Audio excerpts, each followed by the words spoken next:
Good morning students, this is Subhas. Welcome you all on English Heaven channel. आज हम snapshot class 11 का पहला chapter करेंगे। उसका नाम है we are not afraid to die, if we can all be together. ये बहुत अच्छा शानदार चैप्टर है इस बुक का और इससे आप बहुत कुछ सीखेंगे। आपको बहुत कुछ सीखने को मिलेगा और जीवन में आप उसे इस्तेमाल भी कर सकते हैं। बहुत सारी अद्भुत चीज़ें आपको सीखने को मिलेंगी इस चैप्टर में। ये आपको बताएगा ब्रेवरी क्या होती है, कॉन्फिडेंस क्या होता है, डिटर्मिनेशन क्या होता है। अगर ये सारी चीज़ हमारे पास हैं तो हम मुश्किल से मुश्किल चीज़, खराब से खराब चीज़ पे हम मुकम्मल पा सकते हैं अगर हमारे पास करेज है, कॉन्फिडेंस है, डिटर्मिनेशन है। हाँ, ये सारी चीज़ें हैं। ठीक है, तो ये उसी से संबंधित चैप्टर है, बहुत अच्छा चैप्टर है और इस चैप्टर को हम नोट्स के माध्यम से पढ़ेंगे, जैसे कि हम हर बार पढ़ते आए हैं सभी चैप्टर्स को। ठीक है, तो मैंने इसके नोट्स बनाए थे। चलिए हम पहले इसका टाइटल समझ लेते हैं, उसके बाद हम लेखक के बारे में बात करेंगे और फिर जैसा कि हम हर बार करते हैं हर एक चैप्टर में जो हमारी बेसिक चीज़ें होती हैं हम उन्हें समझेंगे, उसके बाद हम फिर स्टोरी पे जाएंगे। ठीक है, हाँ, okay. We are not afraid to die if we can all be together. ये जो टाइटल है इस चैप्टर का, ये अपने आप में ही बहुत ही ब्यूटीफुल टाइटल है। ये टाइटल स्टेटमेंट नहीं है, ये टाइटल स्पीच से लिया गया है। इसके जो मेजर कैरेक्टर्स हैं उनमें से एक बच्चा ये है उनका जोनाथन। ठीक है, इस कहानी में क्या होता है, ये 4-5 कैरेक्टर्स हैं जो कि इंग्लैंड से जा रहे हैं वर्ल्ड वोयाज पर, मतलब एक वर्ल्ड की जर्नी करने जा रहे हैं समुद्र के माध्यम से। जहाज में बैठ के जा रहे हैं और ये सोच रहे हैं हम इस धरती का कोना कोना देखेंगे, इस धरती के कोने कोने तक जाएंगे इस जहाज से। तो वर्ल्ड वोयाज पर जा रहे थे ये 4-5 लोग इंग्लैंड से। उसमें कौन कौन है, हमारे नैरेटर है, उनकी वाइफ और उनके 2 बच्चे हुए, जोनाथन एंड सुजैन। तो इनका जहाज फंस जाता है और बहुत मुश्किल की घड़ी में होते हैं, परेशानी उठा रहे होते हैं और कोशिश कर रहे होते हैं कि उस ऑब्स्टैकल से बाहर आ पाए। उस दौरान ये बच्चा आता है जोनाथन, ये बोलता है अपने पिताजी से कि डैड आर यू डाइंग, क्या हम मर रहे हैं क्या। तो वो पिताजी को श्योर करना चाहता है, इसलिए फिर आगे वो बोलता है, क्या बोलता है, वो ये बोलता है कि we are not afraid to die if we can all be together. तो ये एक प्रकार का डायलॉग जो है स्पीच से आया है। ये यहाँ पर लिखा हुआ है, ये आपका डायरेक्ट स्पीच है। सॉरी स्टूडेंट्स, मैं जो काम हो गया थोड़ा सा इसलिए। खैर एनीवे, तो ये वाला टाइटल है स्पीच से आया है। अब स्पीच का मतलब नैरेशन होता है डायरेक्ट इनडायरेक्ट, तो एक तरह से डायरेक्ट स्पीच का पार्ट है यहाँ पर।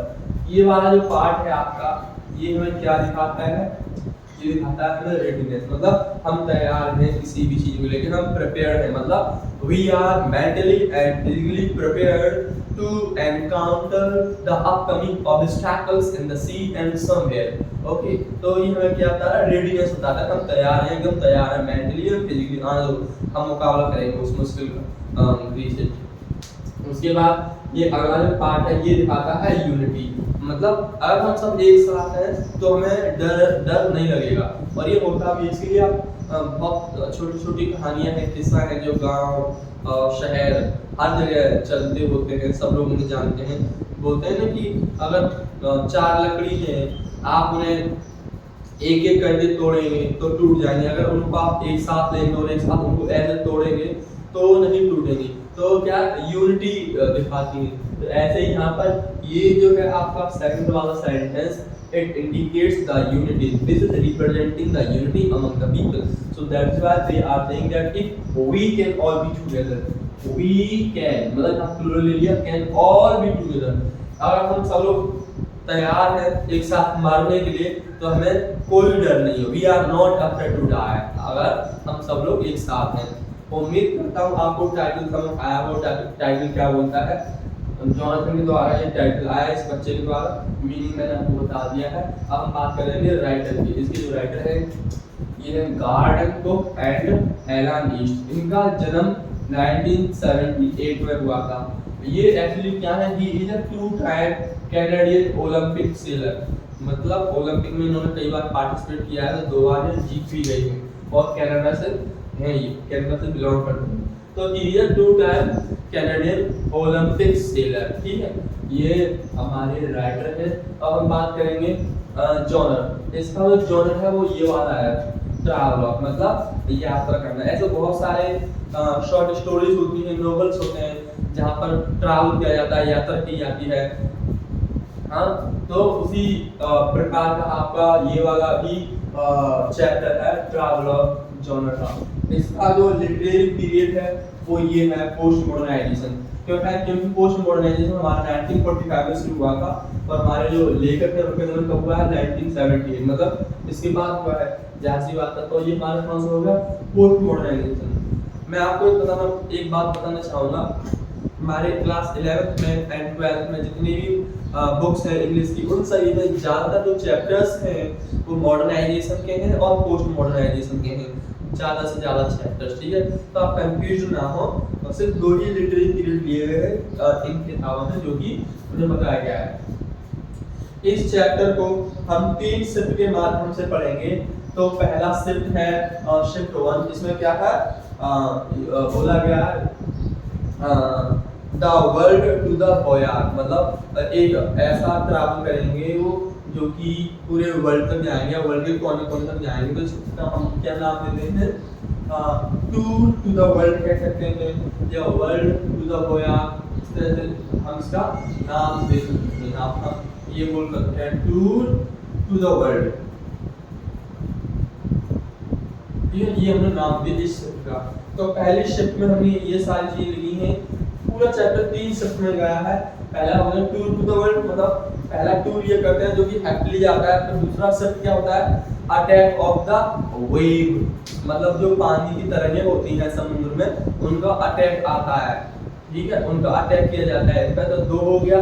तीसरा है अल्टीमेट विक्ट्री, मतलब थर्ड शिफ्ट में हम ये दिखाएंगे कि अल्टीमेटली जीत जाते हैं, विनर हो जाते हैं, कॉन्कर कर लेते हैं उन सभी नेचुरल प्रॉब्लम्स पर जो इन पर हावी हो रही थी जब ये लोग समुद्र में थे, ठीक। तो हम पहला वाला शिफ्ट करते हैं। पहले में हमने लिया है इंट्रोडक्शन ऑफ द नैरेटर। तो यहाँ पर नैरेटर का इंट्रोडक्शन दिया जा रहा है। इसमें हमारे नैरेटर मतलब ऑथर हैं, इनकी पत्नी उनका नाम मैरी है, इनके 2 बच्चे हैं, उनके नाम आए हैं जोनाथन जो कि 6 इयर्स ओल्ड है, और सुजैन इनकी बेटी ये 7 इयर्स ओल्ड है, ठीक है। तो ये कितने मेंबर हो गए? 2 हो गए हस्बैंड वाइफ और 2 उनके बच्चे, 4 लोग हो गए। ये 4 लोग हैं। और प्लाइमाउथ एक जगह है इंग्लैंड में, तो ये वहां से चल दिए, इंग्लैंड मतलब यूरोप, ठीक है। तो वहां से ये जा रहे हैं वर्ल्ड के कोने कोने तक जाएंगे और यात्रा करेंगे। तो वहां से ये चलेंगे और यात्रा करेंगे। कहाँ जाएंगे? World voyage. वोयाज क्या होता है? वोयाज होता है सी जर्नी। जब आप समुद्र के द्वारा आप जर्नी कर, मतलब समुद्र में जर्नी करते हैं उसको बोला जाता है वोयाज, ठीक है। तो ये है वर्ल्ड वोयाज। और मैंने क्या कहा था कि ये क्यों जा रहे हैं वर्ल्ड वोयाज करने?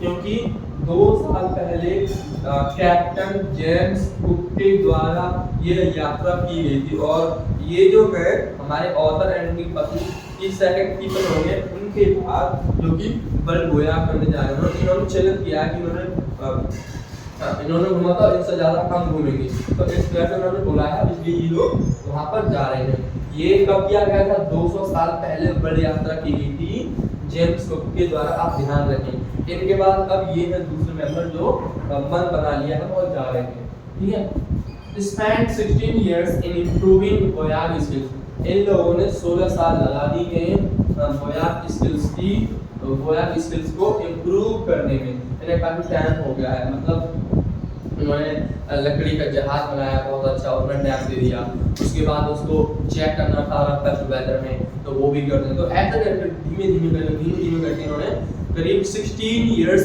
स्पेंड कर दी है अपनी स्किल्स को इम्प्रूव करने के लिए, ठीक है।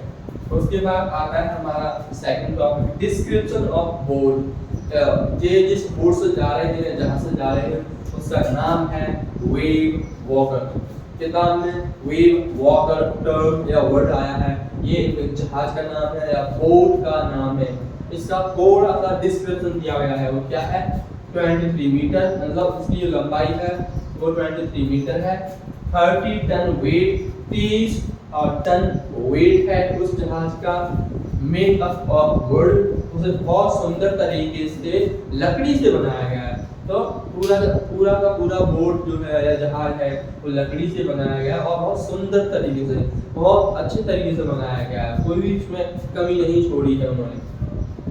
They spent many months in making, उन्होंने कई सारे महीने गुजार दिए उसे बनाने में, मतलब मेकिंग में। उसका जो मेकिंग है, मतलब जब आप कोई चीज़ बनाते हैं तो जाहिर सी बात है, कॉमन बात है, नेचुरल बात है, टाइम तो लगता ही लगता है। और जहाँ जैसी चीज़ को जब आप बना रहे थे तो टाइम तो लगेगा ही लगेगा। तो इन लोगों ने दोनों हस्बैंड वाइफ में कई सारे मंथ गुजार दिए इसमें पानी के जहाज को बनाने में। Examine in the roughest weather before starting the journey, जहाज बनाने के बाद इन्होंने अपने जहाज को एग्जामाइन किया, टेस्ट किया, चेक किया रफेस्ट वेदर में अपनी जर्नी शुरू करने से पहले। ये जरूरी होता है, कोई भी अगर आपने ऐसी चीज़ बनाई है जिसको आप इस्तेमाल करने जा रहे हैं फ्यूचर में, तो आपका फर्ज बनता है कि आप एक दो बार चेक कर लें कि वो ठीक से काम कर रही है या नहीं कर रही है। अगर मान लो पहले ही आपको प्रॉब्लम दे रही है तो आप कुछ कर सकते हैं, उसका सॉल्यूशन फाइंड आउट कर सकते हैं, कुछ इंप्रूवमेंट उसमें लेके आ सकते हैं, ठीक है। तो इसलिए उन्होंने रफेस्ट वेदर में उसको चेक कर लिया है अपनी जर्नी शुरू करने से पहले, ठीक है। ये जो मैं सारी चीज़ें बता रहा हूँ, मैं आपको बहुत मेन चीज़ें बता रहा हूँ, लेकिन मैंने ये कोशिश की है कि आपकी कोई भी चीज़ छूटे नहीं, मतलब हमें कोई भी छोड़नी भी नहीं है। उस हिसाब से नोट्स बनाए हैं, बहुत डीपली में गया हूँ इस चैप्टर में, उसके बाद ही नोट्स बनाए हैं। अगर ये आप नोट्स के माध्यम से पढ़ लेंगे आपको कोई दिक्कत नहीं होगी और आप अच्छे मार्क्स स्कोर कर पाएंगे। The first leg of 3 years, किताब में, बुक में ये वाला वर्ड यूज किया गया है, leg. The first leg of our 3 years plan. Leg का वहां पर मतलब है पार्ट, तो सीधा मतलब हो गया first part of our 3 years plan. इनका जो प्लान था 3 years का, उसका पहला पार्ट कंप्लीट हो जाता है, उसके बारे में बताया गया कैसे कैसे वो कंप्लीट किया गया। पहला वाला पार्ट देखते हैं।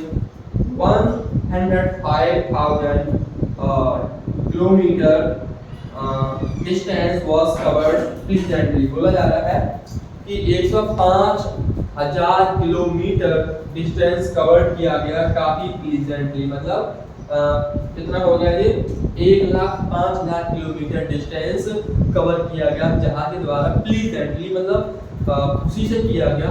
इस दौरान इनके बीच में कोई प्रॉब्लम नहीं आई, उन्होंने बहुत अच्छे से कवर किया, किसी भी तरह की इन्हें प्रॉब्लम नहीं आई, किसी तरह इन्हें obstacle फेस नहीं करना पड़ा।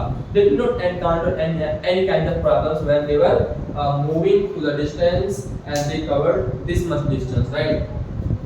Reached to the Cape Town of South Africa। अब हमारा साउथ अफ्रीका है। अब आप ध्यान रखें, ये लोग इंग्लैंड से निकल लिए हैं जो कि हमारे यूरोप में है। इंग्लैंड से निकलने के बाद ये अफ्रीका के सहारे से जा रहे थे, और अफ्रीका का जो निचला हिस्सा है हम उसे साउथ अफ्रीका बोलते हैं। साउथ अफ्रीका में एक फेमस सिटी है, उसका नाम है केप टाउन, ठीक है। तो ये वहां तक पहुंच जाते हैं उसी से, मतलब कोई प्रॉब्लम नहीं होती है, आराम से कंफर्टेबली वहां पे पहुंच जाते हैं। Reach to Cape Town of South Africa. तो ये साउथ अफ्रीका में जो सिटी है केप टाउन, वहां तक पहुंच गए थे, और अफ्रीका के बराबर से निकलेंगे ऑस्ट्रेलिया, इंडिया, देन ऑस्ट्रेलिया, इस तरह का प्लान है। तो यहाँ तक आराम से पहुंच गए हैं, ठीक। आगे बढ़ते हैं। अब देखते हैं ये केप टाउन से क्या क्या करेंगे। Hired 2 professional sellers. अब उन्होंने क्या किया है, केप टाउन पहुंचने के बाद 2 प्रोफेशनल सेलर्स को हायर किया है। उनका नाम है अमेरिकन लैरी विजन। एक बंदा ये है जो अमेरिका का रहने वाला इस समय लेकिन केप टाउन में रहता है। दूसरा कौन है, स्विस हर्ब सीगलर, मतलब ये स्विट्जरलैंड से ताल्लुकात रखता हुआ रहने वाला है, इसका नाम है हर्ब सीगलर।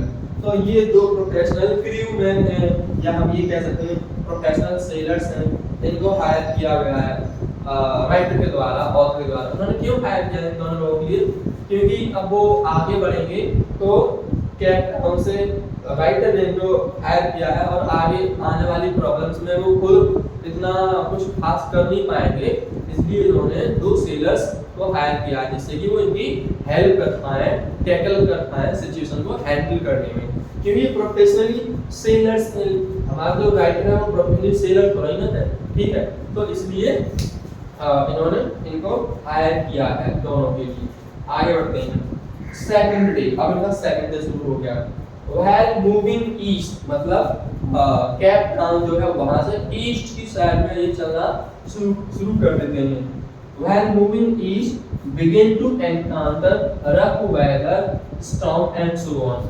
अब जैसे ही वो ईस्ट साइड चलते हैं कैप टाउन की, तो वैसे ही ये रफ वेदर को एनकाउंटर करना शुरू कर देते हैं। बहुत बड़ी आंधी आने लगती है एंड सो ऑन, ऐसी छोटी मोटी बहुत सारी प्रॉब्लम्स धीमे धीमे धीमे धीमे शुरू हो जाती हैं। ठीक है। Waves reaching up to 15 metre, बोला जा रहा है यहाँ पर जो वेव्स थी जितनी ऊंची जा रही थी उनकी करीब हाइट थी 15 मीटर। उनका जो मास्ट होता है, मास्ट क्या होता है, मान लो ये आपका जहाज है, ठीक है, और जहाज भी इस तरह का बोला हुआ होता है, इसको हम मास्ट बोलते हैं। ठीक, और इस पर आपका इस तरह से कपड़ा लगा हुआ होता है। तो ये जो आपका डंडा सा है, ये स्टिक जैसा, इसको आप मेन मास्ट बोलते हैं। तो इसकी हाइट तक जा रही थी सी की वेव्स, ये यहाँ पर बोला जा रहा है। ठीक है, waves reaching up to 15 metre. As of now everything was normal, लेकिन अब तक सारी की सारी चीजें नॉर्मल थी, ऐसा कोई खास प्रॉब्लम नहीं आया था उनके सामने। नो प्रॉब्लम है, कोई प्रॉब्लम नहीं आया, बस एक तरह का इशारा था कि हाँ अब मौसम खराब होने जा रहा है और हो सकता है, पॉसिबिलिटी ज़्यादा है। टेस्ट नंबर 25, अब सेकंड डे के बाद 25 दिसंबर आ जाता है।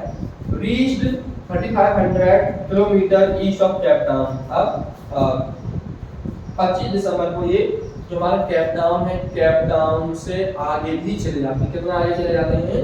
3500 किलोमीटर, इतना दूर चले जाते हैं, मतलब 3500 किलोमीटर ईस्ट में चले जाते हैं केप टाउन के प्लीजेंटली। और ऐसा कोई खास प्रॉब्लम नहीं आता है, लेकिन थोड़ा थोड़ा आने लगता है। फेस्ड एट्रोसियस वेदर, एट्रोसियस क्या होता है? हॉरिफाइंग, मतलब और इन्हें डरावनी और वेव्स का या डरावनी वेदर का मुकाबला भी करने पड़ता है। Had a wonderful holiday complete with a Christmas tree। और 25 दिसंबर को क्या होता है? क्रिसमस का त्योहार होता है। तो ये काफी अच्छा हॉलिडे मनाते हैं फुल तरीके से, उस पेड़ के साथ, उस अपने बच्चों के साथ। तो बताया यहाँ पर वो से उनका जो फेस्टिवल आया है क्रिसमस, उसको भी अच्छे से मनाते हैं 25 दिसंबर को। नेक्स्ट, न्यू ईयर्स डे, मतलब 1 जनवरी। तो बोला जा रहा है उसके 5-6 दिन बाद क्या होता है कि न्यू ईयर्स डे आता है, मतलब 1 जनवरी आ गया, 1 जनवरी। तो वो क्या सोच रहे हो? कुछ अच्छा सोचे थे, कुछ अच्छा होने वाला है हमारे साथ। उन्होंने क्या सोचा वो देखते हैं। Saw no improvement in weather, इन्होंने कोई भी इम्प्रूवमेंट नहीं देखा वेदर में, बट हैड होप, लेकिन उम्मीद थी कि कुछ ना कुछ अच्छा होगा नई साल से। नई साल शुरू होने वाली, कुछ ना कुछ अच्छा होने वाला है। उन्होंने उम्मीद की थी, काफी कॉन्फिडेंट थे, काफी पॉजिटिव थे, काफी डिटरमाइंड थे। ठीक है। इट चेंज्ड, परिवर्तन हुआ, बट फॉर द वर्स, परिवर्तन तो हुआ लेकिन अच्छे के लिए नहीं हुआ, मतलब एक खराब परिवर्तन हो गया इसमें आगे, मौसम और ज्यादा खराब हो गया। अब हमने यहाँ तक अब तक जितने पॉइंट्स पढ़े थे, हमने एक चीज पढ़ी है, यहाँ तक मौसम ठीक ठाक रहा है, थोड़ा सा ही प्रॉब्लम वगैरह आया है, एक तरह से वो इशारा था कि आने वाले टाइम पे प्रॉब्लम्स बड़ी हो सकती है, तो वो सब यहाँ पर दिखाया गया है। अभी एक किसी भी प्रकार की इनके लिए प्रॉब्लम नहीं हुई है। ये जो बीच में आया है कि वेव्स कितने मीटर की थी या हॉरिफाइंग वेदर शुरू हो गया था, ये एक तरह का इशारा है, एक तरह की पॉसिबिलिटी है कि ऐसा हो सकता है फ्यूचर में अगर ये यात्रा करने जा रहे हैं। ठीक है, तो ये पहला वाला शिफ्ट हमारे यहाँ पर आके कंप्लीट हो जाता है। आप सभी बच्चे चाहें तो इसके नोट्स बना सकते हैं अपनी नोटबुक में। ठीक है, उम्मीद करता हूँ आपको ये कंटेंट अच्छा लगा होगा। I hope you like the content and thank you guys for watching the video. Share the video for your friends and subscribe the channel for the upcoming notifications, and you can put your thoughts in the comment section. Give a big thumbs up for the video.